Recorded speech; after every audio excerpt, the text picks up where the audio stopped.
Mindset শব্দটার সাথে আমরা মোটামুটি পরিচিত না, সবাইকে বলেন মাইন্ডসেট মানে কি? মনস্তত্ত্ব, তাই তো?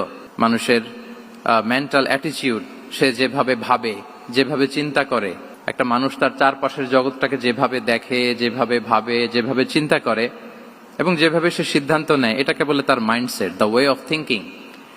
তো রাসূলুল্লাহ সাল্লাল্লাহু আলাইহি ওয়া আলিহি ওয়াসাল্লামের মাইন্ডসেট কেমন ছিল, তিনি বিভিন্ন সিচুয়েশনে কিভাবে এই সিচুয়েশনটাকে ডিল করতেন, ওনার অ্যাপ্রোচ কেমন ছিল, কোন পরিস্থিতিতে কিভাবে রিয়্যাক্ট করতেন, কিভাবে রেসপন্স করতেন, কিভাবে থিঙ্ক করতেন, কিভাবে ডিসিশন মেকিং করতেন, ওনার মাইন্ডসেটটা কেমন, দৃষ্টিভঙ্গি কেমন। আমরা অনেকে বলি না যে দৃষ্টিভঙ্গি বদলান তো জীবন বদলে যাবে, এটা বলি না আমরা? তার মানে এটা খুব গুরুত্বপূর্ণ, মাইন্ডসেট খুব গুরুত্বপূর্ণ। আমি আমার রিসার্চে 12টা মাইন্ডসেট খুঁজে পেয়েছি, based on my personal research. আরো কিছু মাইন্ডসেট থাকতে পারে, কিন্তু মেইনলি ঘুরে ফিরে এই 12টার মধ্যেই সীমাবদ্ধ রাসূল সাল্লাল্লাহু আলাইহি ওয়াসাল্লামের মাইন্ডসেট। প্রথম হচ্ছে গড সেন্ট্রিক মাইন্ডসেট, 2 নম্বরে ভিশন ওরিয়েন্টেড, 3 নম্বরে উইজডম ড্রিভেন, 4 নম্বরে রিফর্ম সেন্ট্রিক, 5 নম্বরে ওপেন মাইন্ডেড, 6 নম্বর এন্টারপ্রেনাল, 7 নম্বর কনসিডারেট, 8 নম্বর ট্রান্সপারেন্ট, 9 নম্বর এপ্রিসিয়েটিভ, 10 নম্বর হচ্ছে ফ্লেক্সিবল, 11 নম্বর অপটিমিস্টিক, 12 নম্বর হচ্ছে রেজিলিয়েন্ট। এই 10টা mindset based on my research, আমার ক্ষুদ্র গবেষণা আমি খুঁজে পেয়েছি যে রাসূল সাল্লাল্লাহু আলাইহি ওয়াসাল্লাম এই ধরনের মানসিকতার অধিকারী ছিলেন, এই অ্যাপ্রোচের অধিকারী ছিলেন। প্রথম যেই মাইন্ডসেটটা নিয়ে আমরা আলোচনা করব সেটা হচ্ছে গড সেন্ট্রিক মাইন্ডসেট বা আল্লাহ সেন্ট্রিক মাইন্ডসেট।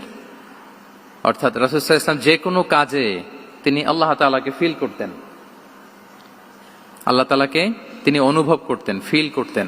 সবকিছু ছিল আল্লাহ তাআলা কেন্দ্রিক, যাই তিনি করতেন না কেন একজন মহান সত্তার সন্তুষ্টির জন্যই তিনি সেটা করতেন। তিনি কে? আওয়াজ করে বলুন, তিনি কে? আল্লাহ সুবহানাহু ওয়া তাআলা।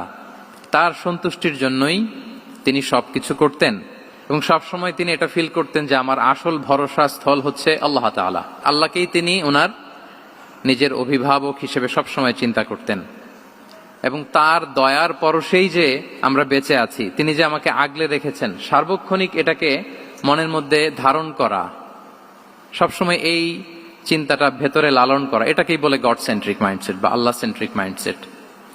এই মাইন্ডসেটের অধিকারী যদি আপনি হতে পারেন, আপনি একটা ডিভাইন পাওয়ার শিল্ডের ভেতরে থাকবেন, একটা ডিভাইন প্রোটেকশনে থাকবেন। চারিদিকে তুফান, ঝঞ্ঝা, ঝড়, অনেক কিছু, কোনো কিছু আপনাকে স্পর্শ করবে না, কারণ আপনার গড সেন্ট্রিক মাইন্ডসেট আছে। একটা মহা শক্তিধর সত্তার সাথে আপনার সংযোগায়ন আছে, কানেক্টিভিটি আছে। প্রথম মাইন্ডসেটটা হচ্ছে গড সেন্ট্রিক মাইন্ডসেট।